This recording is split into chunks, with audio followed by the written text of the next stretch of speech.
Hello students, आप सभी का संदीप जैन क्लासेस में एक बार फिर से स्वागत है। आज हम हिंदी सब्जेक्ट में संशोधित पाठ्यक्रम के अनुसार पद्य भाग में 14 लेसन केदारनाथ अग्रवाल द्वारा रचित कविता चंद्र गहना से लौटती बेर का अध्ययन करेंगे। कवि केदारनाथ अग्रवाल का जन्म उत्तर प्रदेश के बांदा जिले के कमासिन गांव में सन 1911 में हुआ। उनकी शिक्षा इलाहाबाद और आगरा विश्वविद्यालय से हुई। केदारनाथ अग्रवाल पेशे से वकील रहे हैं।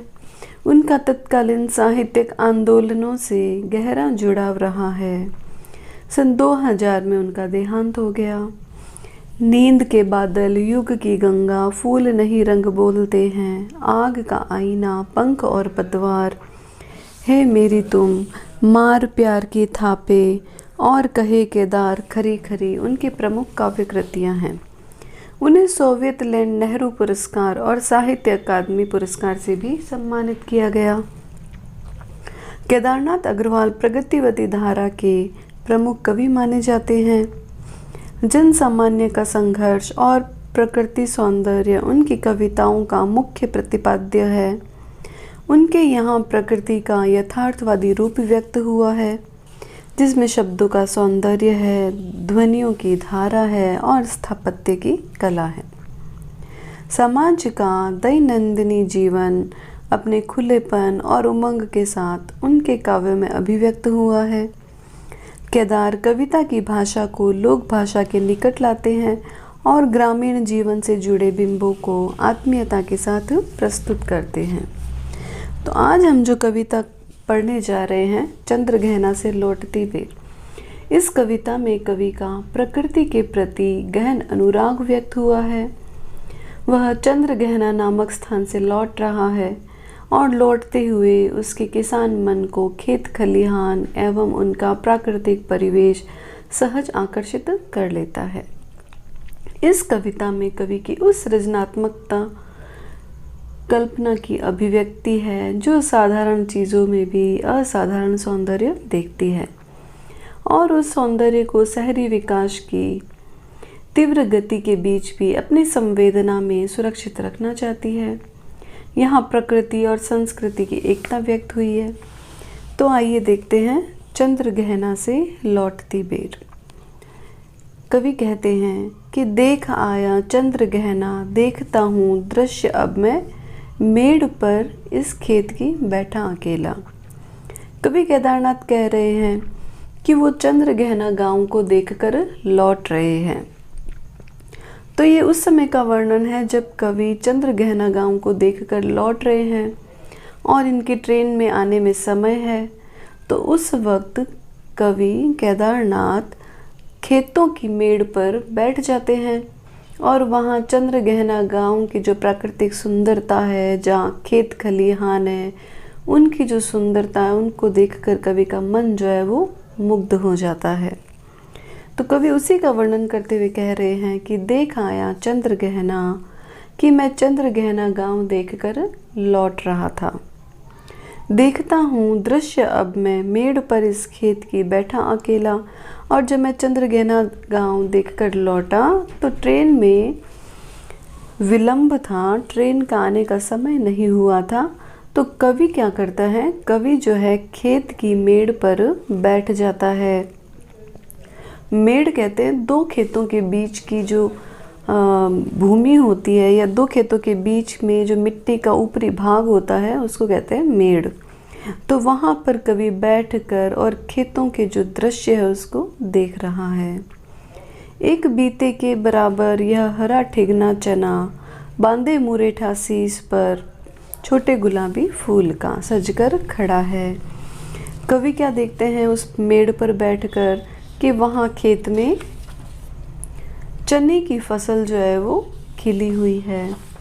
तो कवि देखते हैं कि चने का जो पौधा है वो एक बीते के बराबर अर्थात 1 फुट के बराबर, या हम कह सकते हैं 1 पंजे के बराबर, हरे चने का जो पौधा है वो 1 पंजे के बराबर खिला हुआ है। बांधे मुरेठा शीश पर, मुरेठा कहते हैं पगड़ी को, और शीश अर्थात सिर, छोटे गुलाबी फूल का। तो कवि कहते हैं कि वो जो हरे चने का ठिगना पौधा था, जिसकी आकार जो है वो कम से कम 1 फुट के बराबर थी, तो इस तरह से हरे चने के ठिगने पौधे पर, हरे चने के पौधे पर, उसके सिर पर जो गुलाबी फूल खिले हुए थे, तो कवि को उस हरे चने के पौधे को देखकर और उसके गुलाबी फूल को देखकर ऐसा लगा मानो कोई दूल्हा अपने सिर पर गुलाबी पगड़ी पहनकर और विवाह में जाने के लिए, विवाह मंडप में जाने के लिए सज धज कर एकदम तैयार खड़ा है। दोबारा देख लेते हैं। एक बीते के बराबर यह ठिगना चना, बांधे मुरेठा शीश पर, छोटे गुलाबी फूल का सज कर खड़ा है। कवि ने महामेड़ पर देखा कि हरे चने का जो पौधा है वो 1 फुट के बराबर खिला हुआ है, और उसके सिर पर जो गुलाबी फूल खिले हुए हैं। तो कवि ने यहाँ पर मानवीकरण किया है, हरे चने पौधे का मानवीकरण किया है, अर्थात हरे चने के पौधे को प्रकृति के रूप में, एक सजीव रूप में काम करते हुए दिखलाया है। तो इस तरह से उस पर मानवीकरण किया गया है। तो कवि कल्पना करता है कि मानो कोई दूल्हा जो है वो सिर पर पगड़ी पहने हुए विवाह में जाने के लिए सज धज कर तैयार खड़ा है। पास ही मिलकर उगी है बीच में अलसी हठीली। अब कवि कहते हैं कि वहाँ पर उन्होंने देखा कि हरे चने के पौधे के पास में अलसी का पौधा भी खिला हुआ है, हठीली अर्थात जिद्दी। तो कवि ने यहाँ पर अलसी के पौधे को जिद्दी कहा। क्यों कहा? क्योंकि अलसी का पौधा जो है वो हरे चने के पौधों के पास में ही अपना स्थान बना लिया उसने, हरे चने के पौधे के पास में ही वह खिल गया, अनायास ही उसने वहाँ पर अपना स्थान बना लिया। इसीलिए अलसी के पौधे को यहाँ पे हठीली कहा है, जिद्दी कहा है। देह की पतली कमर की है लचीली, नीले फूल को सिर पर चढ़ाकर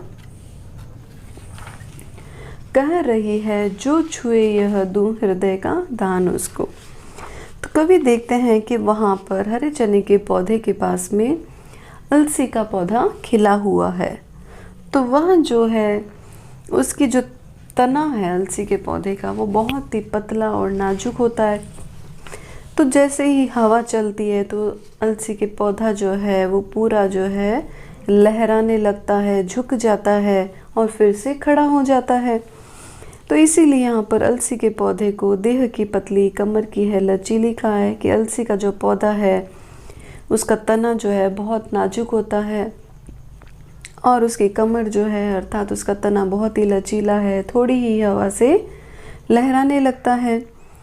नील फूल को सिर पर चढ़ाकर कह रही है जो छुए यह दूं हृदय का दान उसको। और उस अलसी के पौधे पर जो नीले रंग के फूल खिले हुए हैं, तो कवि ऐसे कल्पना करता है मानो कोई नायिका है, वो अपने हाथ में नीला फूल लेकर कह रही है कि जो छुए यह दूं हृदय का दान उसको, कि जो उसके प्रेम को स्पर्श करेगा वह उसको अपना हृदय दान कर देगी, अर्थात वह उसको अपना प्रेम अर्पित कर देगी। तो यहाँ पर कवि ने अलसी के पौधे पर एक नायिका का आरोप किया है, अर्थात अलसी के पौधे का नायिका के रूप में मानवीकरण किया है। तो इस तरह से कवि ने अलसी के पौधे के रूप में नायिका का मानवीकरण करते हुए कहा है मानो कोई नायिका है, वो ऐसे लग रही है जैसे वो हाथ में अपने फूल लेकर कह रही है कि कोई उसके प्रेम को स्पर्श करे तो वह उसे अपना प्रेम अर्पित कर देगी। फिर हम देखेंगे और सरसों की न पूछो हो गई है सबसे सयानी, हाथ पीले कर लिए हैं ब्याह मंडप में पधारी। तो कवि आगे कहते हैं कि उन्होंने हरे चने का पौधा देखा, हरे चने की फसल देखी, उसके साथ ही उन्होंने अलसी के पौधे को देखा। इसके बाद कवि जो है यहाँ पर सरसों की फसल का वर्णन कर रहे हैं, सरसों के पौधे का वर्णन कर रहे हैं। कवि कहते हैं कि सरसों की न पूछो हो गई सबसे सयानी, कि सरसों की बात ही निराली है, वो तो बहुत सयानी हो गई है। सयानी से तात्पर्य यहाँ पर कवि का है कि सरसों की जो फसल है, सरसों का जो पौधा है वह पूरी तरह से जो है बढ़ चुका है, पूरी तरह से पक चुका है, खिल चुका है। इसीलिए यहाँ पर कवि ने सरसों को सयानी कहा है। हाथ पीले कर लिए हैं ब्याह मंडप में पधारी, और सरसों के पौधे पर जो पीले पीले फूल खिले हैं, तो कवि ने यहाँ पर सरसों पर मानवीकरण किया है। सरसों को एक नई नवेली दुल्हन के रूप में कल्पना की है कवि ने। कवि ने कहा है कि मानो कोई नई नवेली दुल्हन है, वो अपने हाथ पीले करके ब्याह मंडप में पधार रही है, ब्याह मंडप में आ गई है। ब्याह मंडप का अर्थ है यहाँ पर खेत रूपी विवाह का मंडप। तो इसीलिए कवि ने यहाँ पर सरसों की पौधे पर जो है मानवीकरण करते हुए नई नवेली दुल्हन के रूप में कल्पना की है। मानो कोई नई नवेली दुल्हन है, वो अपने हाथ पीले करके विवाह के मंडप में आ गई है। फाग गाता मास फागुन आ गया है आज जैसे। अब कवि कहते हैं कि वो देखते हैं कि फागुन का महीना आ गया है, और ऐसा लग रहा है मानो फागुन का महीना ही जो है वो स्वयं ही फाग के गीत गा रहा है। फाग के गीत का अर्थ होता है होली के गीत। तो यहाँ पर कवि कह रहे हैं कि ऐसा लग रहा है वहाँ के प्राकृतिक सौंदर्य को, प्राकृतिक वातावरण को देखकर कि मानो फागुन का महीना आ गया है, और फागुन का महीना जो है वो स्वयं ही फाग के गीत अर्थात होली के गीत गा रहा है। देखता हूँ मैं स्वयंवर हो रहा है, प्रकृति का अनुराग अंचल हिल रहा है। इस विजन में दूर व्यापारिक नगर में प्रेम की प्रिय भूमि उपजाऊ अधिक है। फिर कवि कहते हैं कि मैं देखता हूँ मानो यहाँ पर खेत रूपी विवाह मंडप में स्वयंवर हो रहा है। यहाँ पर कवि ने स्वयंवर हो रहा है कि कल्पना क्यों की? क्योंकि कवि ने यहाँ पर हरे चने के पौधे को एक दूल्हे के रूप में, अलसी के पौधे को यहाँ पर नायिका के रूप में, और सरसों के पौधे को एक नई नवेली दुल्हन के रूप में मानवीकरण करते हुए हमारे सामने पेश किया। उन्होंने कल्पना की। इसीलिए कवि ने कहा कि मैं देखता हूँ मानो यहाँ पर स्वयंवर हो रहा है, प्रकृति का अनुराग अंचल हिल रहा है। और कवि कहते हैं कि वो जब वहाँ की प्राकृतिक सुंदरता को, खेतों की जो फसल है उनको लहलहाते हुए देखकर, वहाँ के सौंदर्य को देखकर मानो ऐसे लग रहा है जैसे प्रकृति का अनुराग अंचल हिल रहा है, अर्थात प्रकृति का जो वातावरण है वो बहुत ही प्रेममय हो रहा है। इस विजन में दूर व्यापारिक नगर से, विजन अर्थात संसार, व्यापारिक अर्थात शहर, प्रेम की प्रिय भूमि उपजाऊ अधिक है। तो कवि कहते हैं कि मैं देखता हूँ कि इस संसार में दूर व्यापारिक नगर से, कि इस संसार में शहर से दूर गांव की जो भूमि है वो प्रेम की प्रिय भूमि उपजाऊ अधिक है, अर्थात शहर की जो भूमि है, शहर के वातावरण से अधिक गांव की भूमि, गांव का जो वातावरण है वो अधिक प्रेममय है, प्रेम रूप में उपजाऊ है। और पैरों के तले है एक पोखर, उठ रही इसमें लहरियाँ।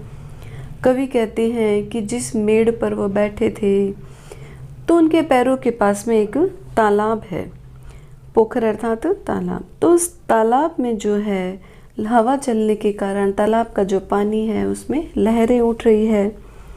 नील तल में जो उगी है घास भूरी, ले रही वह भी लहरियाँ।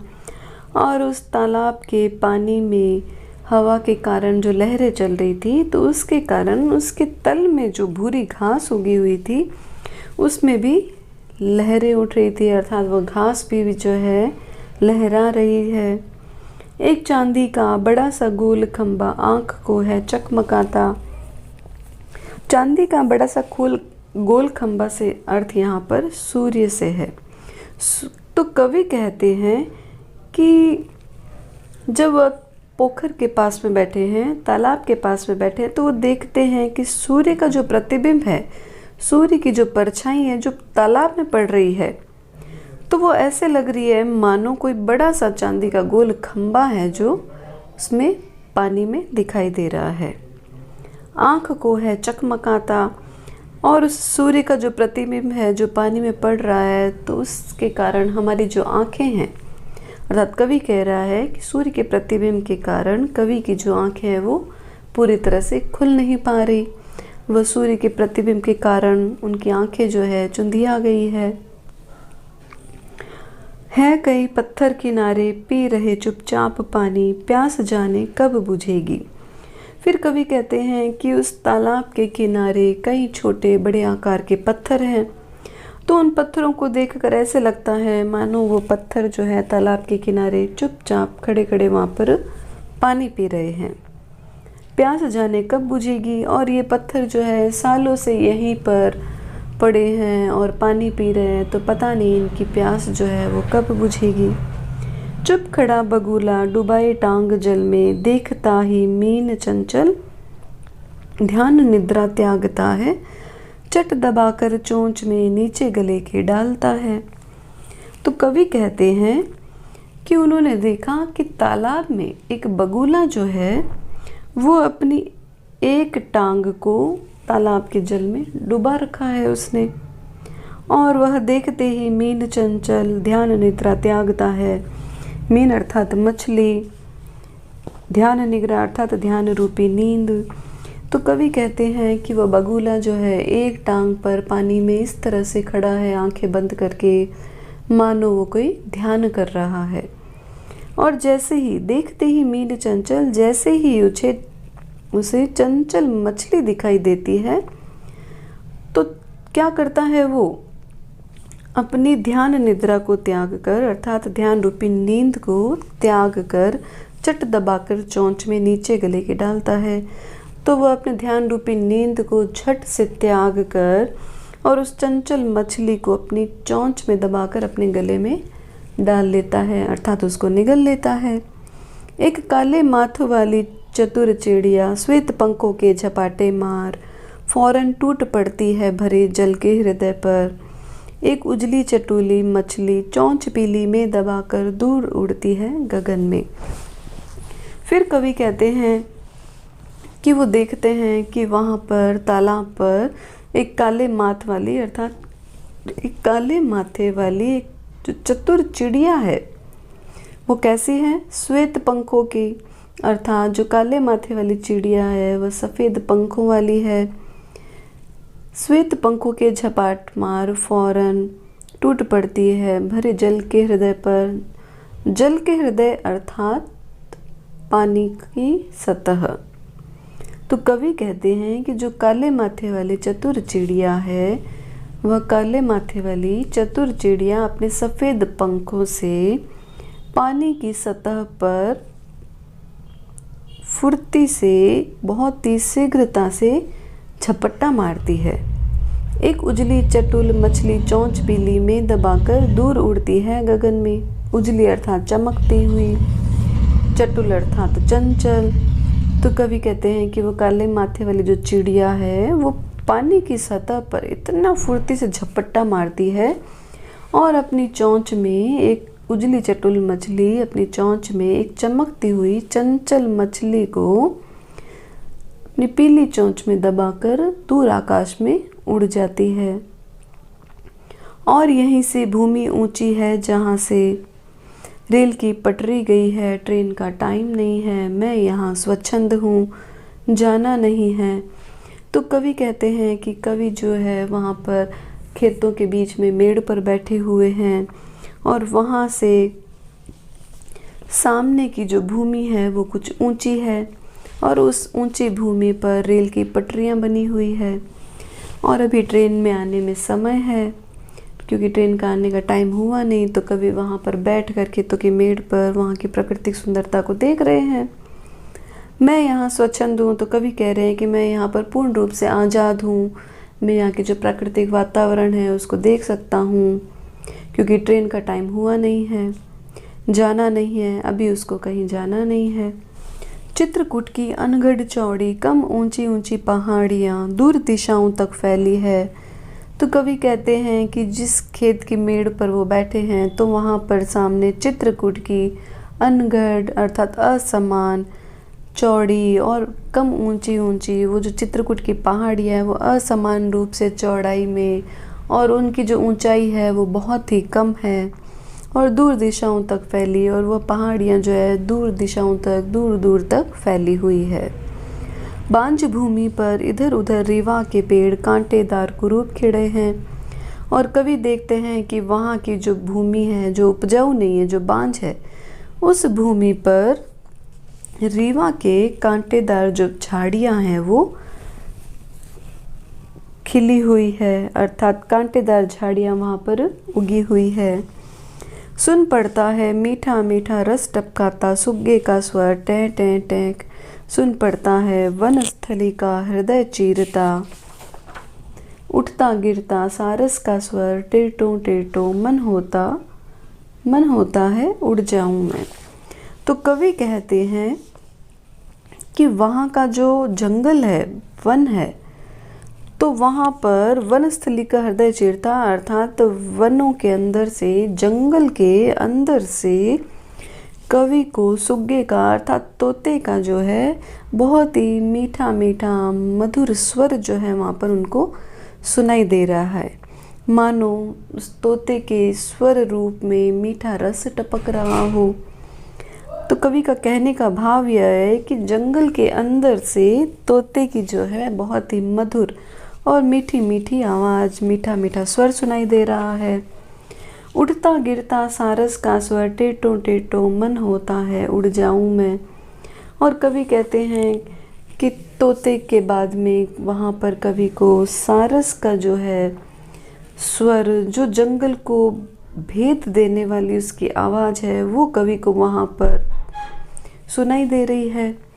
और उस सारस के स्वर को सुनकर कवि का मन होता है कि उड़ जाऊं मैं, कि कवि का मन होता है कि उस सारस के साथ में मैं भी उड़ जाऊं, पर फैलाए सारस के संग जहां जुगुल जोड़ी रहती है हर एक खेत में, सच्ची प्रेम कहानी सुन लूं चुप्पे चुप्पे।